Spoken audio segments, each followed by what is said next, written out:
ये तो पूर्ण रूप से निद्रा में चला गया। महोदर, ये किस कार्य में लंकेश ने हमें फंसा दिया? हाँ भ्राता, यदि उठ गया तो हमें खा जाएगा, और यदि नहीं उठा तो लंकेश हमें जीवित नहीं छोड़ेंगे। हमारे भाग्य में तो अपने ही भाइयों के हाथों मृत्यु लिखी है। महोदर, लंकेश का आदेश है, इसे उठाना तो होगा ही।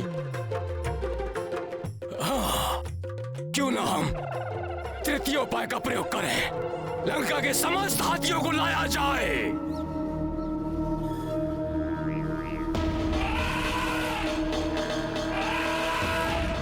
ओह, और बड़े प्रयास।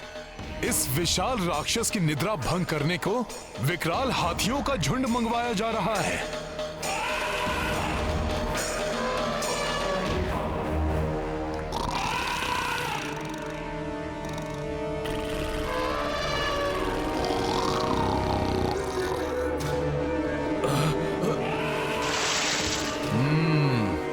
बड़ा ही निद्रा प्रिय है ये राक्षस। इसकी निद्रा को तो विशाल काय हाथी भी नहीं तोड़ पा रहे।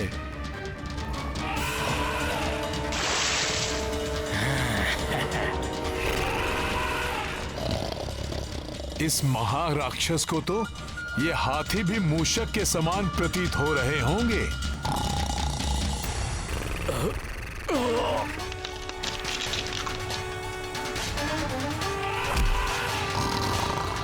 प्रतीत होता है भ्राता कुंभकर्ण जागने वाले हैं।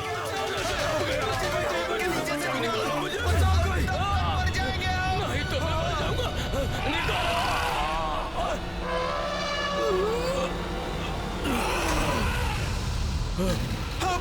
बचाओ, बचाओ, बचाओ, बचाओ, बचाओ। मूर्ख हैं ये सब।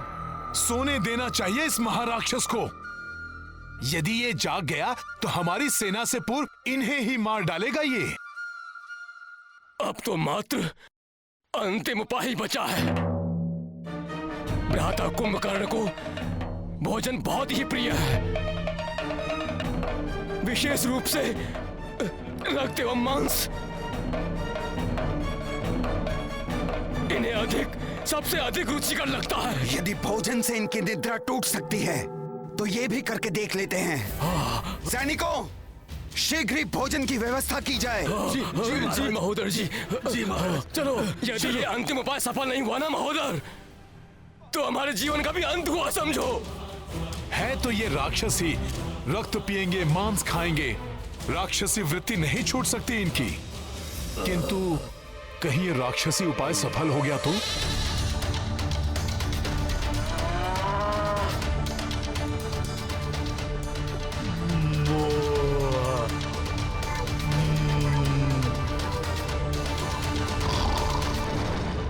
अरे मूर्खों, भोजन की गंध को और बढ़ाओ। इनके नासिका के पास तक लेकर जाओ भोजन को।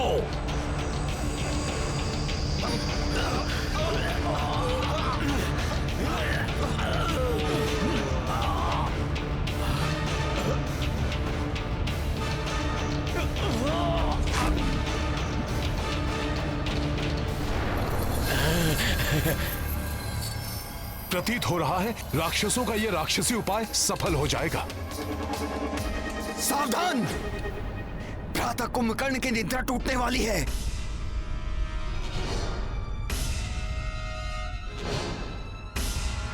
महोदर, अभी तक तो ये भय था कि इनकी निद्रा टूटेगी या नहीं। अब ये भय है कि कहीं असमय इनकी निद्रा टूटने से कुपित होकर हमारी बात सुने बिना ही अर्धनिद्रा अवस्था में हमारा यंत्र ना कर दे।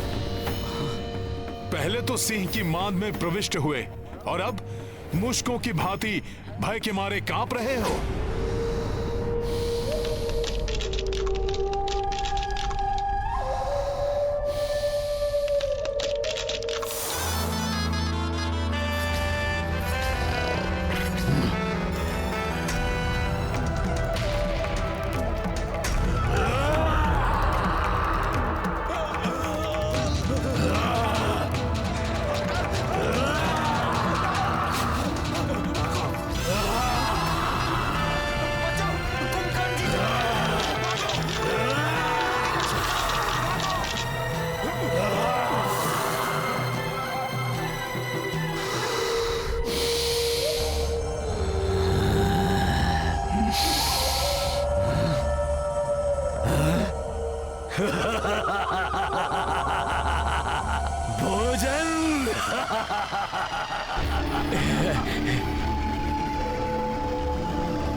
मांस, रक्त, आनंद, अति आनंद।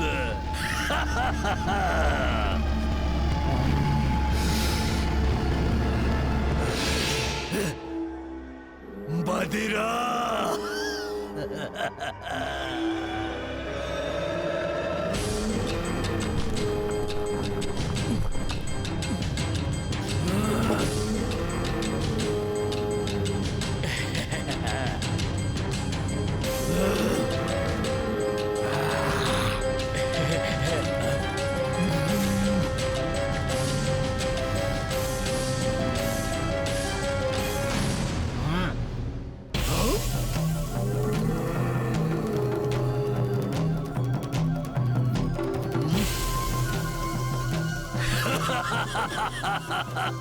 पशु भी है।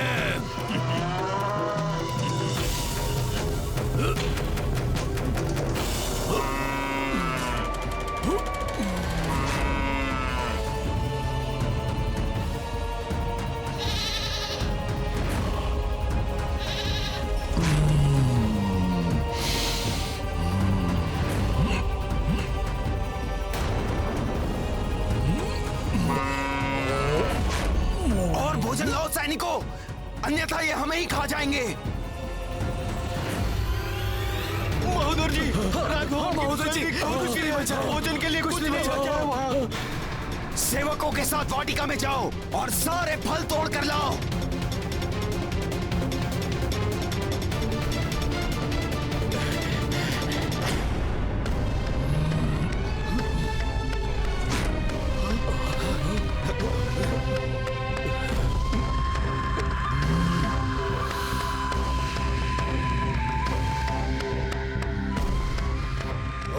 भोजन लाओ। महोदर जी, वाटिका के सारे फल भी समाप्त हो चुके हैं। हाँ महोदय, फल भी समाप्त हो चुके हैं। कहाँ से लाए भोजन? कुछ भी शेष नहीं बचा। अब क्या अपने आप को भेंट कर दूं?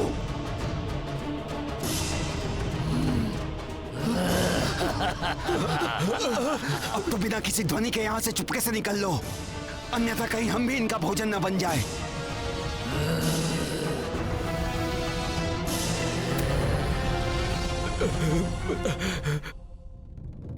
मैं जानता था कि यही होगा।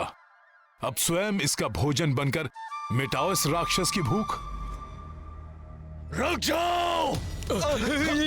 मेरी निद्रा टूटने से पूर्व मेरे लिए पर्याप्त मात्रा में भोजन की व्यवस्था क्यों नहीं की गई? कहीं तुम सबने मेरी निद्रा के 6 माह पूर्ण होने से पूर्व तो नहीं उठा दिया मुझे? मौन क्यों हो? मेरे प्रश्न का उत्तर दो। क्या इसी माह में मुझे उठाया जाना था? इतनी बड़ी भूल, पहली भूल कि तुमने समय से पूर्व भी मुझे उठाया, और दूसरी भूल कि मेरे जागने से पूर्व मेरे लिए पर्याप्त मात्रा में भोजन की व्यवस्था नहीं की। इन दोनों महाभूलों के लिए तुम्हें दंड मिलेगा, दंड मिलेगा तुम्हें। अब तुम सब मेरा भोजन बनोगे।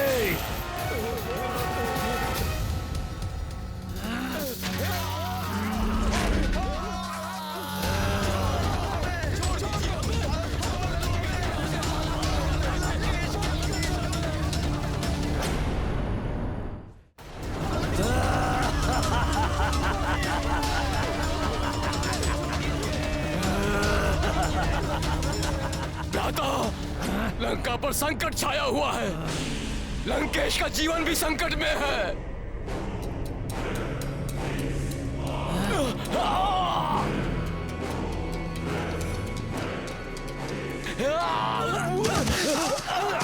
हाँ भ्राता, आपातकाल है।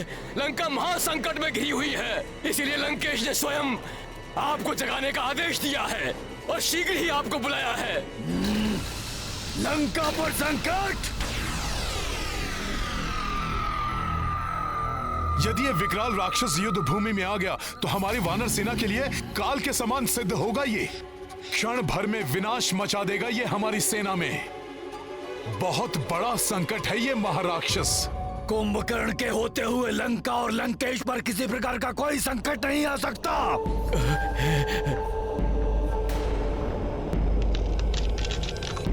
चुटकी में मसल कर रख देगा कुंभकर्ण भ्राता श्री लंकेश के हर एक शत्रु को।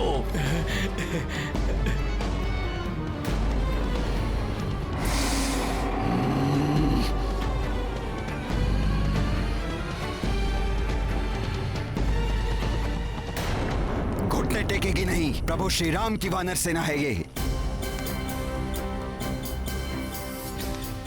ये शत्रु के घुटने टेकवाएगी।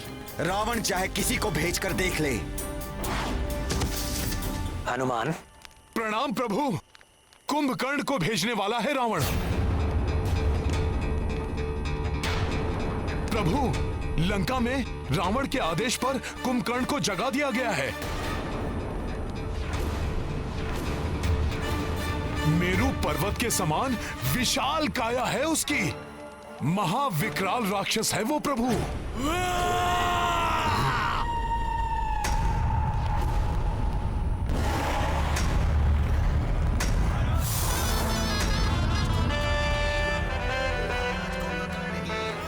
तो अपने उद्देश्य की पूर्ति के लिए भ्राता रावण ने असमय ही भ्राता कुंभकर्ण को निंद्रा से जगा दिया।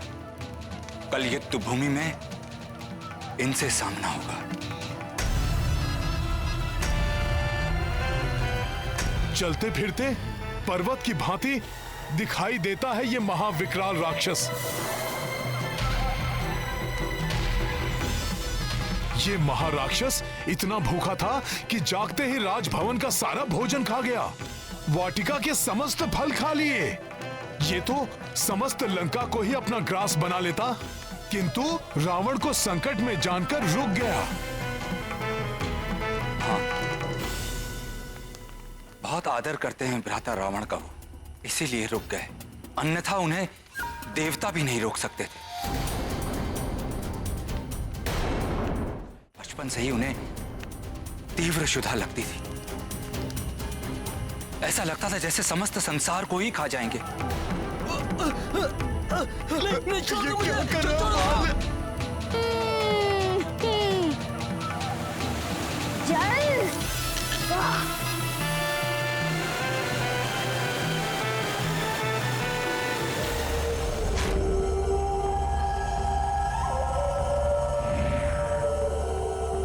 अरे वाह, बहुत सारे चमकते हुए फल दिखाई दे रहे हैं।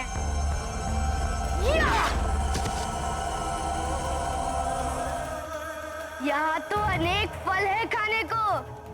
इन सबको भी उध्वस्त करता हूँ। हाँ?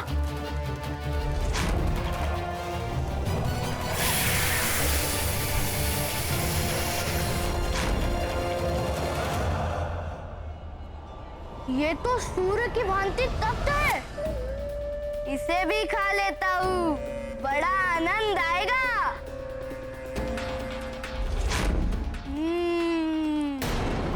और क्या खाऊं, और क्या? वो क्या है? रजत की भांति चमकता हुआ। इसकी तो क्षुधा ही शांत नहीं होती। ऐसा ही रहा तो ये शीघ्र ही सारी सृष्टि को उद्ध्वस्त कर लेगा। समस्त देवता चिंतित हो उठे थे। उन्होंने समस्त सृष्टि को तहस नहस कर दिया था।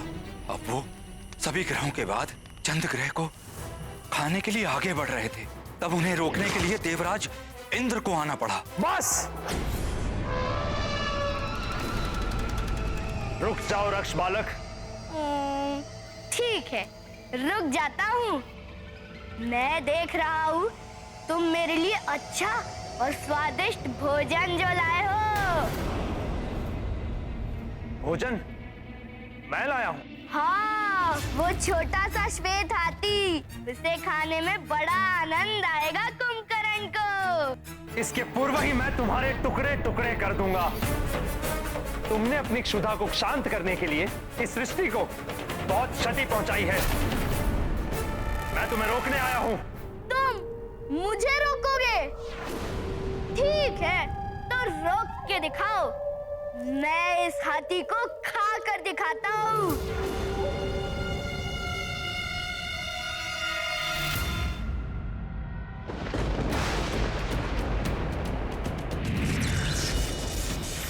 वाह, बहुत सुंदर हो तुम। स्वादिष्ट भी होगे।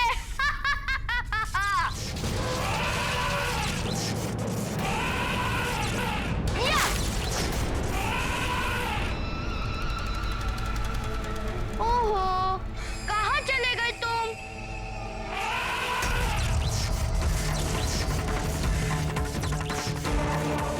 बहुत उत्पात मचा लिया तुमने।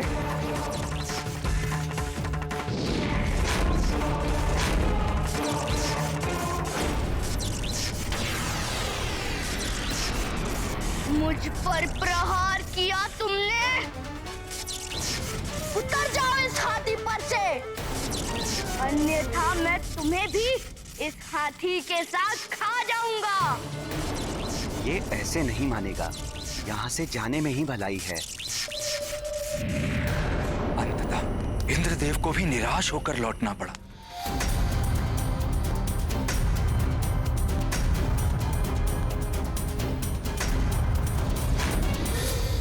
भ्राता लंकेश!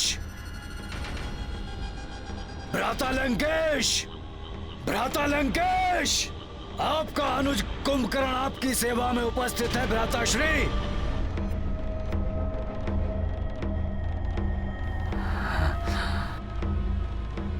प्रणाम भ्राता श्री।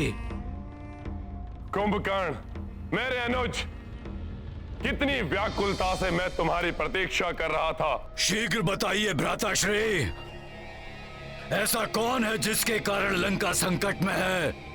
कौन है वो जिसके कारण असमय ही आपको मुझे निद्रा से जगाने की आवश्यकता आन पड़ी? वो शत्रु कोई भी हो, उसे मैं क्षण भर में ही मसल दूंगा।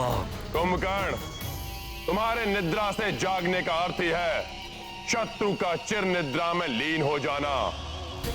मृत्यु की नींद में सोने का समय आ गया है उनका।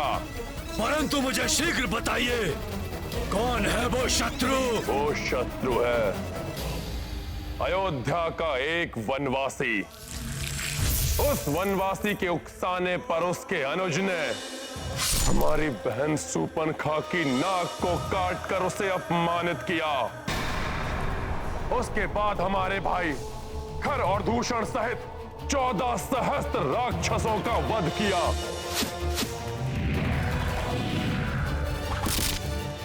उससे प्रतिशोध लेने के लिए मैंने उसकी पत्नी का अपहरण किया।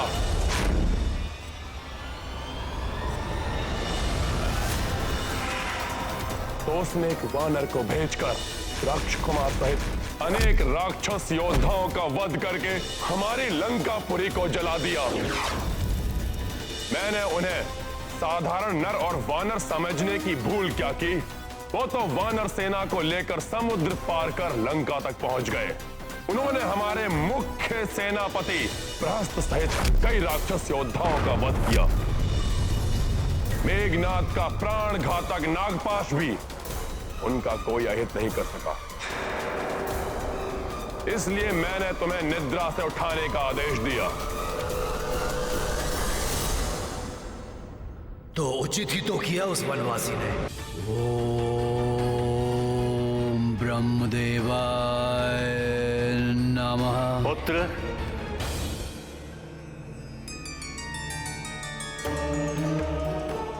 प्रणाम ब्रह्मदेव।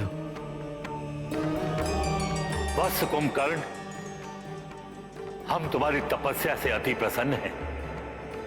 कहो, क्या वरदान चाहते हो? भ्राता कुंभकर्ण इंद्रासन मांगना चाहते थे, किंतु उसी क्षण माता सरस्वती उनकी जिह्वा पर आकर बैठी और उन्होंने इंद्रासन के स्थान पर मांगा। ब्रह्मदेव, मुझे निद्रासन का वरदान चाहिए। तथा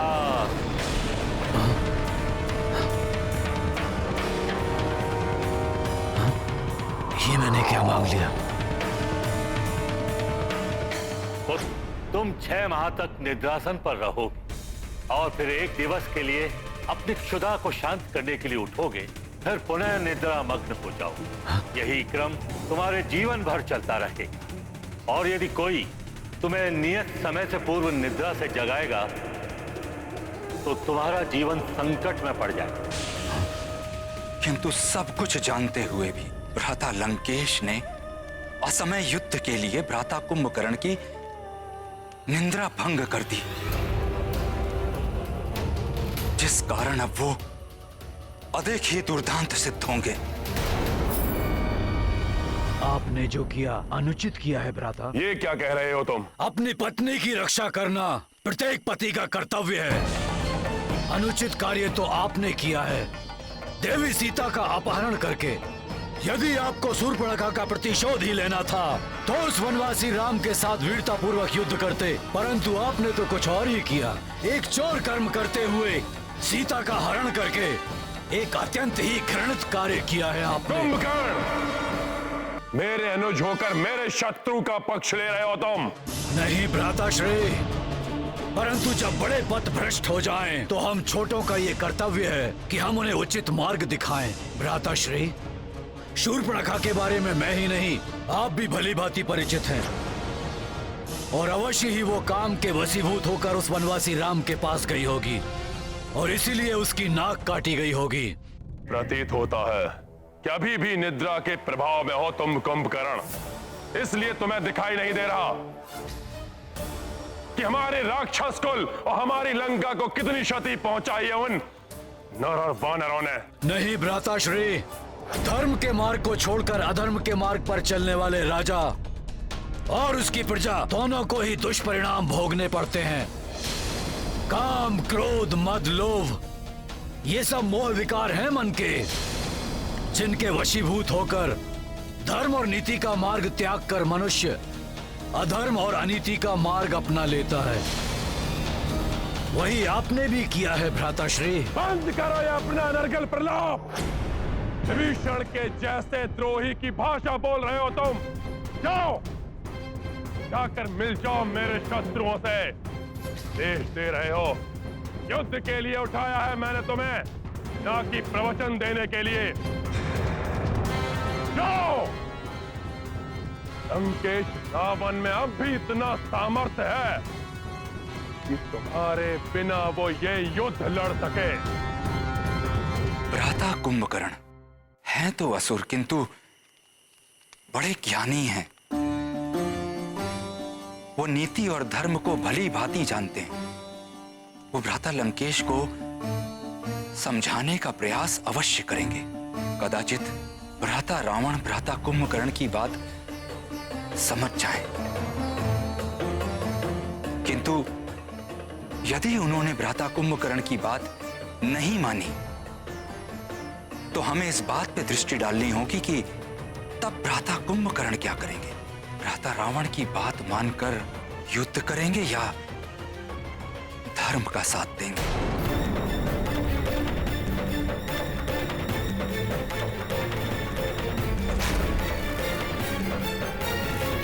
रुक जाइए भ्राताश्री,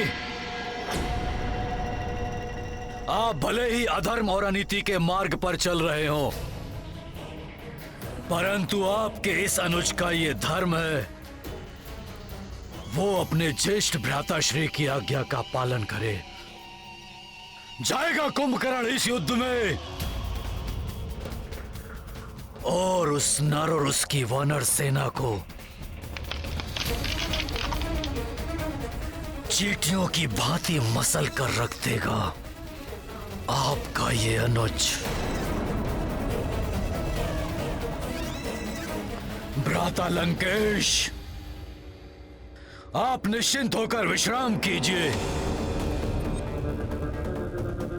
कल का सूर्योदय विनाश का अंधकार लेकर आएगा उस नर और उसकी वानर सेना के लिए। कल सूर्योदय होते ही यहीं से आपका आशीर्वाद लेकर जाऊंगा मैं रणभूमि में। राम। जहां तक मैंने रावण को समझा है वो बड़ा हठी है, वो कुछ भी करके कुंभकर्ण को युद्ध के लिए मना ही लेगा। ऐसे में हमारी रणनीति क्या होनी चाहिए? हाँ, हमारे मुग्धर आदि तो तिनकों के समान होंगे उसके लिए। हम इतने विशालकाय राक्षस से कैसे लड़ेंगे?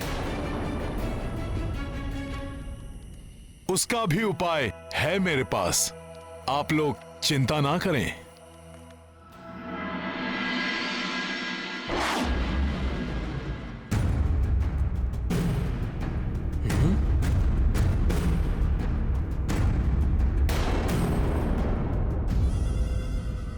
जब वो राक्षस आएगा तो हम इन वृक्षों के तनों से प्रहार कर उसका मार्ग रोक देंगे। उसकी चिता बना देंगे हम और शीघ्र ही अग्नि प्रज्वलित करके दहन कर देंगे उस राक्षस का। दहन कर देंगे उस राक्षस का, दहन कर देंगे। भ्राता लंकेश, आपका अनुज कुंभकर्ण पूर्णतः सज्जित होकर युद्ध के लिए उपस्थित है।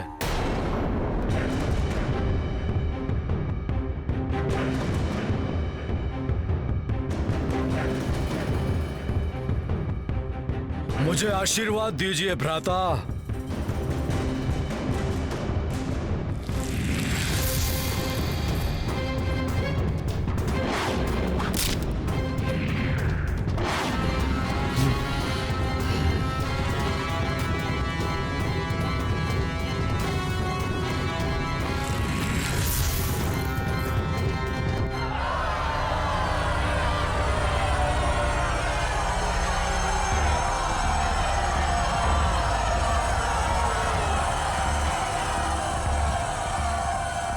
ये क्या भ्राता,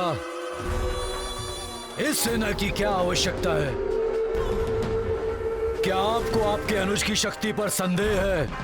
इन्हें अपने साथ ले जाने का अर्थ है कि कुंभकर्ण की शक्ति का अपमान करना। मैं एकाकी ही सक्षम हूं उन नर और वानरों के सर्वनाश के लिए। इसे अन्यथा मत लो कुंभकर्ण, ये युद्ध के लिए नहीं जा रहे, ये तुम्हारे आगे चलकर रणभेरी बजाएंगे, विजय धुन बजाकर विजय का उद्घोष करेंगे। ये कुंभकर्ण, आज के युद्ध में तुम्हें मात्र सुग्रीव को बंदी बनाकर लाना है। यहां वो वानरों का राजा है, उसे बंदी बनाने का अर्थ है विजय श्री की प्राप्ति। विजय तो हमें ही प्राप्त होनी है, आपको सुग्रीव चाहिए ना? आपको सुग्रीव मिल जाएगा। प्रणाम भ्राताश्री, हमें अब युद्ध पे जाने की आज्ञा दीजिए।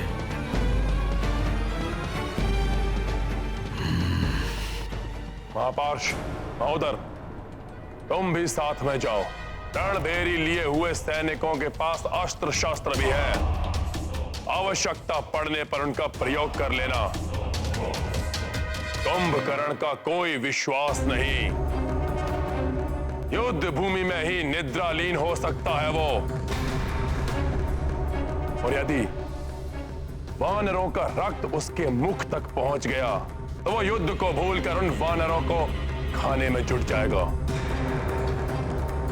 ऐसे में उसका उद्देश्य स्मरण कराना तुम दोनों का कार्य है।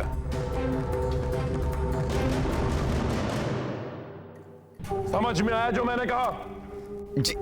जी भ्राता। तो फिर खड़े क्यों यहां? जाओ उसके पास और जैसा मैंने कहा वैसा करो। जाओ।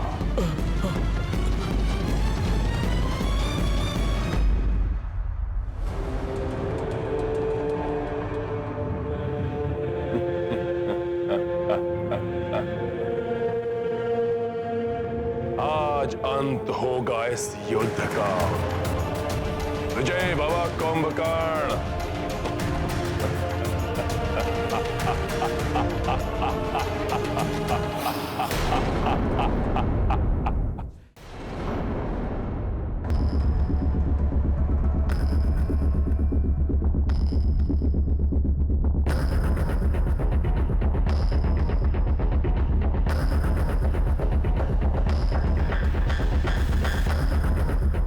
ज्ञात नहीं क्या होगा आज के युद्ध में। इस विशालकाय राक्षस पर नियंत्रण पाना बहुत कठिन है। हाँ हाँ हाँ बंधु, कुछ भी हो सकता है।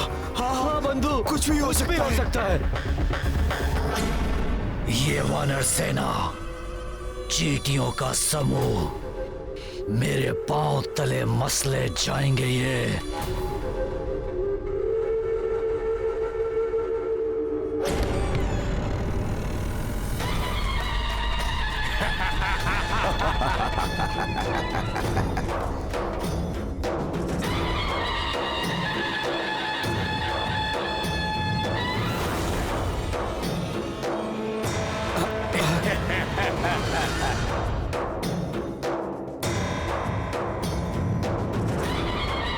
ये विजय धुन, युद्ध से पूर्व ही विजय धुन। भ्राता लंकेश का अभिमान है ये। भ्राता कुंभकर्ण के युद्ध भूमि में आने से पूर्व ही विजय धुनी बजाकर युद्ध में विजय की घोषणा कर रहे हैं ये। रावण यदि इसी से प्रसन्न होना चाहे तो हो ले, परंतु सत्य तो यह है, अधर्म कितनी भी बड़ी शक्ति के साथ रणभूमि में क्यों न उतरे, विजय सदैव धर्म की होती है।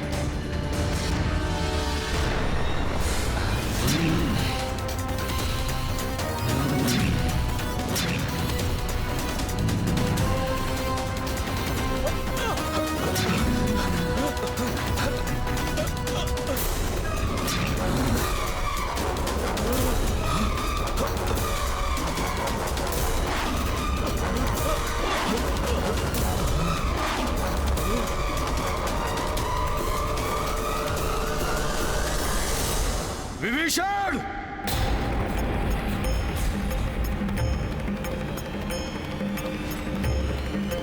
विभीषण जी, मेरे विचार से आपको वहां नहीं जाना चाहिए। विभीषण जी, जो क्रोध कुंभकर्ण के मुख पर दिखाई दे रहा है, उससे प्रतीत होता है कि वो आपको चेतावनी दिए बिना ही आपका वध कर देगा।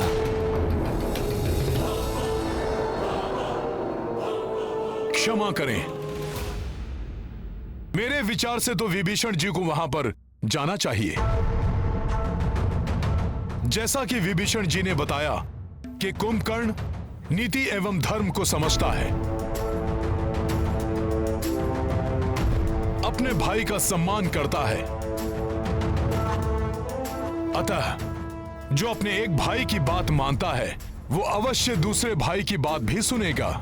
हो सकता है वो विभीषण जी की बात समझकर रावण का साथ छोड़कर अधर्म के मार्ग से धर्म के मार्ग पर आ जाए।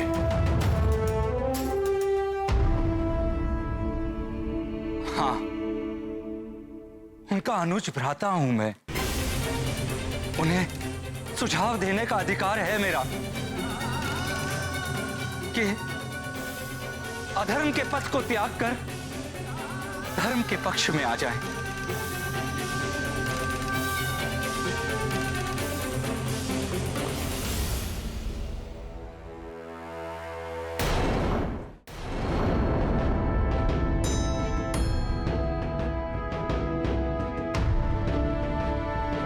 प्रभु, यदि आपकी अनुमति हो तो मैं भी विभीषण जी के साथ जाना चाहता हूं। यदि स्थिति प्रतिकूल हो गई तो मैं संभाल सकता हूं।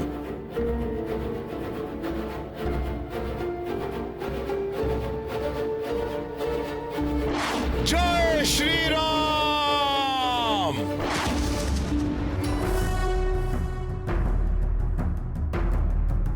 प्रणाम भ्राताश्री।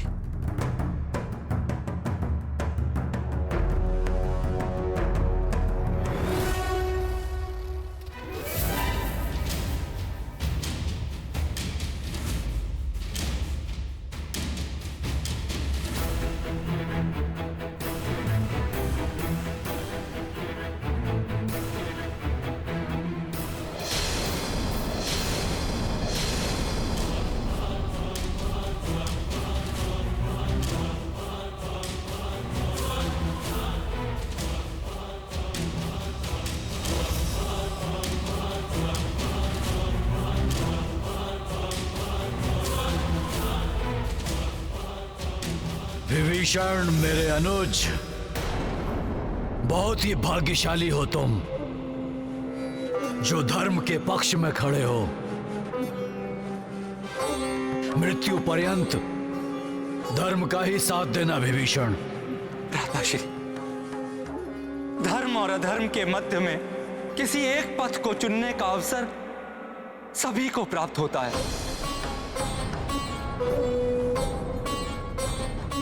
आप भी अधर्म के पथ को त्याग कर धर्म के पक्ष में आ जाइए।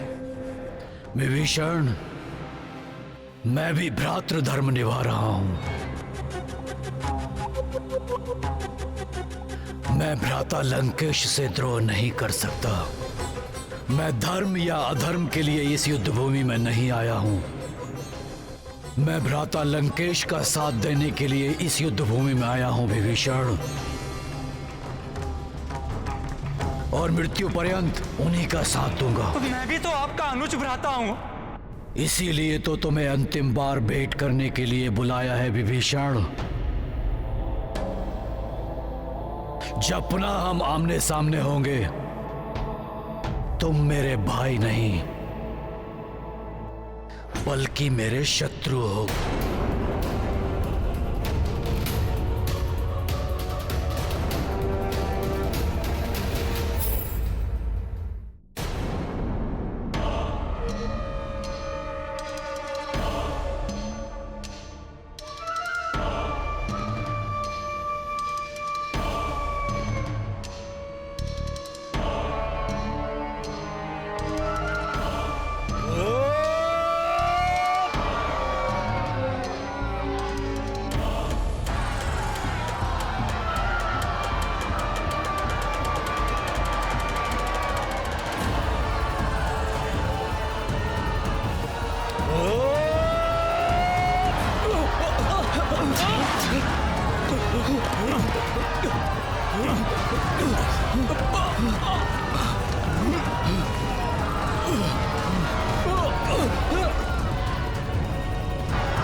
ये तो बहुत भयानक है। भागो राम सेतु की ओर।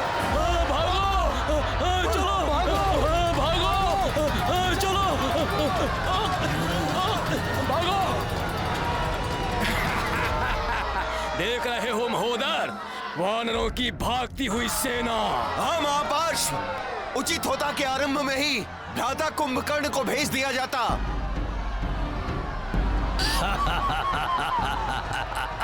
यदि इन्हें नहीं रोका गया तो कुंभकर्ण से युद्ध से पूर्व ही हमारी पराजय हो जाएगी। हाँ, आपने बिल्कुल ठीक कहा। इनका मनोबल टूट रहा है। हमें शीघ्र ही कुछ करना होगा। हर कार्य एक समय पर होता है लक्ष्मण। एक और हमारे योद्धा भयभीत होकर इससे दूर जा रहे हैं, और दूसरी ओर ये पाप एवं अधर्म का साथ देकर मृत्यु के निकट आ रहा है। इसके पाप का घड़ा बढ़ते ही इसकी मृत्यु निश्चित है। मुझे विश्वास है कि इस युद्ध में पाप और अधर्म के साथ देने वाले को कोई नहीं बचा पाएगा।